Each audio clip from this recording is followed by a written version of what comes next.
இன்னைக்கான வீடியோ தாங்க வந்திருக்கு. வீடியோ வந்து சூப்பரா இருந்துச்சு அப்படின்னு தாங்க சொல்லணும். மகேஷோட சுயரூபம் வந்து நம்ம அஞ்சலிக்கு வந்து தெரிய வருது. என்னடா வாழ்க்கை இது! அவசரப்பட்டோமோ அப்படின்னு சொல்லிட்டு, நம்ம அஞ்சலி இருக்காங்கல்ல, அவங்க வந்து ஃபீல் பண்ண ஆரம்பிச்சிருக்காங்க. அதெல்லாம் பார்க்குறப்போ சேனல மட்டும் மறக்காம லைக் அண்ட் சப்ஸ்கிரைப் மட்டும் பண்ணிருங்க. ஃபர்ஸ்ட்டு எடுத்த உடனேயுமே வந்து வீட்டுக்கு வந்து வேலைய முடிச்சுட்டு மகேஷ் வந்து வர்ற மாரி தான் காட்டிக்கிட்டு இருக்காங்க. வந்த உடனேயும் பார்த்தா, கிச்சன்ல வந்து பொருள் எல்லாம் அந்த அந்த இடத்துல கண்டபடி கிடக்கு. அத பார்த்த உடனேயும், "என்ன அஞ்சலி இதெல்லாம் எடுத்து எடுத்த இடத்துலயே நீ வைக்க மாட்டியா?" அப்படிங்கிற மாரி சொல்லிக்கிட்டு இருக்காங்க. "இல்லங்க, இனிமே தான் எடுத்து வைக்க போறேன்." அப்படிங்கிற மாரி சொல்லிக்கிட்டு இருக்காங்க. "அதெல்லாம் ஒண்ணும் வேண்டாம். எந்த பொருள் எடுத்தாலும் உடனே எடுத்து வச்சு பழகு. அதான் எனக்கு பிடிக்கும்." அப்படிங்கிற மாரி சொல்றாங்க. "சரிங்க, இனிமே அது மாரி பண்ணிடுறேன்." அப்படிங்கிற மாரி வந்து அவங்களும் அந்த இடத்துல சொல்லிக்கிட்டு இருக்கிற மாரி காட்டுறாங்க. "சரி உங்களுக்கு வந்து நான் காஃபி, டீ ஏதாவது போட்டு குடுக்கட்டுமா?" அப்படி சொல்லிட்டு அஞ்சலி வந்து கேட்குறாங்க. "தேவையில்ல. எனக்கு தேவையானத நான் போட்டுக்குருவேன். உனக்கு தேவையானத நீ போட்டுக்கோ. எனக்கு அதான் பிடிக்கும்." அப்படிங்கிற மாரி சொல்லிக்கிட்டு இருக்காங்க. "ஓ! சரிங்க. எனக்கு வந்து தெரியாது. எங்க வீட்ல எல்லாருமே வந்து நாங்க ஒரு ஆளு எல்லாத்துக்குமே வந்து சேர்த்து தான் எதுனாலும் பண்ணுவோம். எல்லாமே சேர்ந்து தான் சாப்பிடுவோம். ஆனா நீங்க இங்க வித்தியாசமா இருக்கீங்க. அதுக்கு வந்து நான் பழகிக்கிறேன்." அப்படிங்கிற மாரி வந்து அஞ்சலி சொல்றாங்க. "ஆமா. இத்தன நாளா வந்து நான் ஒரு ஒரு லைஃப் ஸ்டைல வந்து ஃபாலோ பண்ணிக்கிட்டு இருந்தேன். இனிமே அத யாருக்காகவும் நானும் மாத்த மாட்டேன்." அப்படின்னு சொல்லிட்டு அந்த இடத்துல வந்து மகேஷ் வந்து சொல்லிட்டு இருக்காங்க.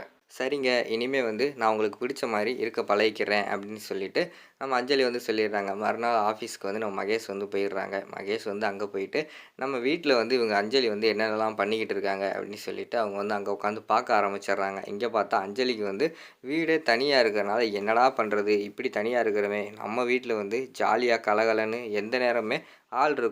யார்ட்டயாவது எப்பயாவது பேசிக்கிட்டே இருக்கலாம். ஆனா இங்க வந்து தனியா இருக்கோம். ஏதோ காட்டுக்குள்ள விட்ட மாரி திசையும் புரியாம, ஒண்ணும் புரியாம இருக்கோமே! அப்படின்னு சொல்லிட்டு யோசிச்சுக்கிட்டு இருக்காங்க.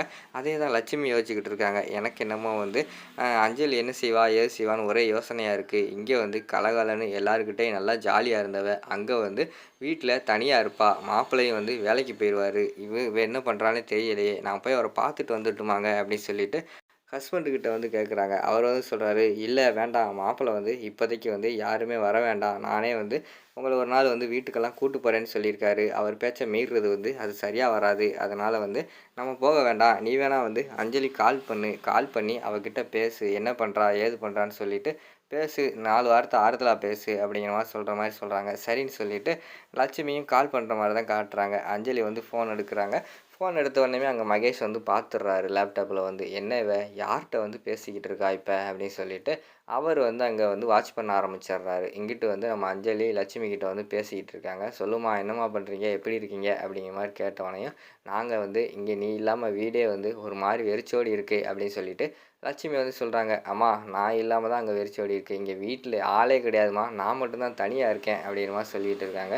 "என்னடி தனியா இருக்கியா? நான் வேணா அங்க வந்துரட்டா?" அப்படிங்கிற மாரி கேட்காங்க. "இல்லம்மா வேணாம் இருக்கட்டும். இது வந்து ஃபர்ஸ்ட்டு இப்ப தானே, அதனால அப்படி இருக்கும். போக போக வந்து எனக்கு பழகிரும். நீ அங்கேயே இரும்மா. ஒரு நாள் வந்து நான் உன்னைய கூப்பிட்டு வாரேன்." அப்படின்னு சொல்லிட்டு அந்த இடத்துல அஞ்சலி வந்து சொல்றாங்க. "சரிடி பார்த்துக்கோ." அப்படின்னு சொல்லிட்டு அவங்க அந்த கதை, இந்த கதைன்னு சொல்லிட்டு ரொம்ப நேரமா பேச ஆரம்பிச்சுடுறாங்க. இது எல்லாத்தையுமே மகேஷ் வந்து பார்த்துக்கிட்டே இருக்காரு. "என்ன இவ இவ்வளோ நேரம் யார்ட்ட பேசிக்கிட்டு இருக்கா?" அப்படின்னு சொல்லிட்டு அவங்க வந்து ஆஃபீஸில உட்காந்து யோசிச்சுக்கிட்டே இருக்கிற மாரி தான் காட்டுறாங்க. அவங்களுக்கு வந்து ஆஃபீஸ் முடிஞ்சு வீட்டுக்கு வராங்க. வீட்டுக்கு வந்தவுடனே, "அஞ்சலி நீ யாருக்கிட்ட ஃபோன் பேசிக்கிட்டு இருந்த? ரொம்ப நேரமா வந்து உன் கால் வந்து பிஸியா இருந்தது. நானும் வந்து நீ கால் பண்ணுவ அப்படின்னு சொல்லிட்டு வெயிட் பண்ணேன். நீ எனக்கு கால் பண்ணவே இல்ல. ஆனா வேற யார்ட்டயோ மணிக்கணக்கா பேசுறியே!" அப்படிங்கிற மாரி சொல்றாங்க. "இல்லங்க நான் வந்து உங்க ஃபோன கவனிக்கல. நான் அம்மாகிட்ட பேசிக்கிட்டு இருந்ததுனால பழசெல்லாம் பேசிக்கிட்டு இருந்தோம். அதனால அம்மாகிட்ட பேசுனதுனால எதையுமே கவனிக்கல. மூழ்கிட்டேன் அப்படியேவும்." அப்படிங்கிற மாரி சொல்லிக்கிட்டு இருக்காங்க. "ஆமா உங்க அம்மாகிட்ட வந்து மணிக்கணக்கா பேசுறியே! நான் வேலைக்கு போயிட்டேன். என்ட்ட ஒரு நிமிஷம் கூட நீ பேச மாட்டேங்க." அப்படிங்கிற மாரி சொல்றாங்க. "இல்லங்க நீங்க ஆஃபீஸில வந்து வேலையா இருப்பீங்க. உங்கள டிஸ்டர்ப் பண்ணக்கூடாது. அம்மானா வீட்ல வந்து ஃப்ரீயா தானே இருப்பாங்க. அதனால தான் அவங்ககிட்ட பேசிக்கிட்டு இருந்தேன். நீங்க ஆஃபீஸ்ல கால் பண்ணா உங்களுக்கு டிஸ்டர்பன்ஸா இருக்காதா?" அப்படிங்கிற மாரி கேட்குறாங்க. "அதெல்லாம் ஒண்ணும் இருக்காது. நீ என்கிட்ட பேசுறத தவிர எனக்கு வேற என்ன வேலை இருக்க போது?" அப்படின்னு சொல்லிட்டு மகேஷ் வந்து சொல்றாங்க.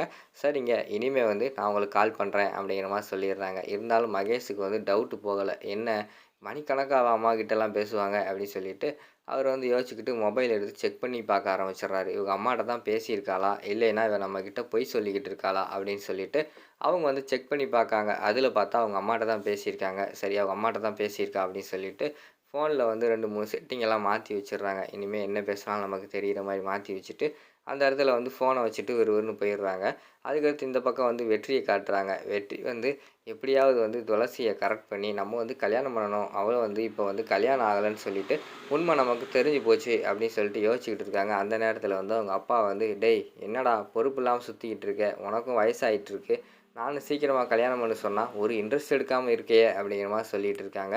"அப்பா, அப்பா இந்தா முடிச்சிருவோம்ப்பா சீக்கிரமா. என்ன என்ன அவசரம்?" அப்படிங்கிற மாரி சொல்லிட்டு இருக்காங்க. "டேய் நான் தரகர வந்து வர சொல்லியிருக்கேன். அவரு வந்து ஒரு 4, 5 ஃபோட்டோ காமிட்டாருன்னா, அதில யாரு என்னன்னு பார்த்து சொல்லு. உனக்கு பிடிச்ச பொண்ண சொல்லு. சீக்கிரமா வந்து கல்யாணத்த முடிச்சு வச்சுருவோம். சரியா?" அப்படின்னு சொல்லிட்டு அவங்க அப்பா வந்து சொல்றாங்க. சரிப்பா" அப்படிங்கிற மாரி சொல்லிட்டு அந்த இடத்துலேருந்து போறாங்க. உடனே அவர் பின்னாடியே ஒருத்தர் சுத்துவாங்கல்ல, "தல அப்படின்னு சொல்லிட்டு, என்ன தல சீக்கிரமா வந்து அந்த 4 பொண்ணுல ஏதாவது ஒரு பொண்ண ஓகே பண்ணு தல. கல்யாணத்த முடி தல" அப்படிங்கிற மாரி சொல்லிக்கிட்டு இருக்காங்க. "டேய் ஏன்டா நீங்க வேற வந்து விஷயம் தெரியாம பேசிக்கிட்டு இருக்கீங்க? பேசாம இருங்கடா" அப்படிங்கிற மாரி சொல்லிக்கிட்டு இருக்காங்க.